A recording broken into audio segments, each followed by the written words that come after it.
Évangile de Jésus-Christ selon saint Marc 12, 3.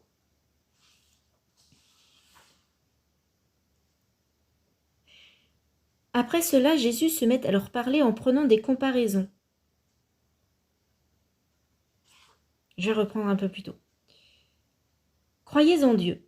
Le matin suivant, en passant le long du chemin, il voit le figuier. Il est complètement sec jusqu'aux racines. Pierre se souvient de ce qui s'est passé et il dit à Jésus, « Maître, regarde, tu as jeté une malédiction au figuier et il est devenu tout sec. » Alors Jésus dit à ses disciples, « Croyez en Dieu, je vous le dis, c'est la vérité.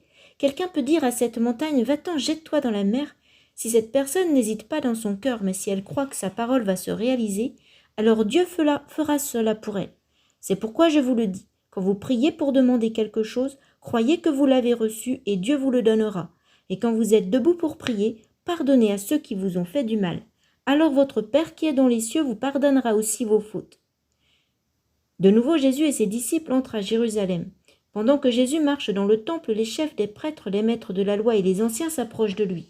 Ils lui demandent, « De quel droit est-ce que tu fais ces choses? Qui t'a donné le pouvoir de les faire ?» Jésus leur dit, « Je vais vous poser une seule question. Répondez-moi. Ensuite, je vous dirai de quel droit je fais ces choses. Qui a envoyé Jean baptiser? Est-ce que c'est Dieu ou les hommes? » Ils discutent entre eux et se disent, « Si nous répondons, c'est Dieu, Jésus va nous dire, vous n'avez pas cru ce que Jean disait.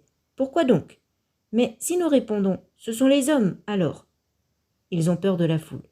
En effet, tout le monde pense que Jésus était vraiment un prophète.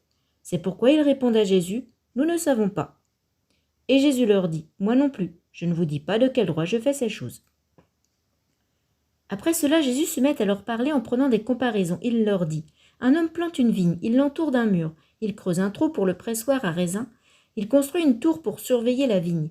Ensuite, il laisse la vigne à des vignerons et il part en voyage. Au moment de la récolte, il envoie un serviteur vers les vignerons pour aller chercher son raisin. Mais les vignerons prennent le serviteur, ils le frappent, ils le renvoient sans rien lui donner. Le maître envoie un autre serviteur, les vignerons le frappent à la tête et l'insultent. Le maître envoie encore un autre serviteur et les vignerons le tuent. Le maître envoie encore beaucoup d'autres serviteurs, les vignerons frappent les uns et tuent les autres. Le maître n'a plus que son fils très aimé. Il l'envoie un dernier vers les vignerons en se disant « Ils respecteront mon fils ».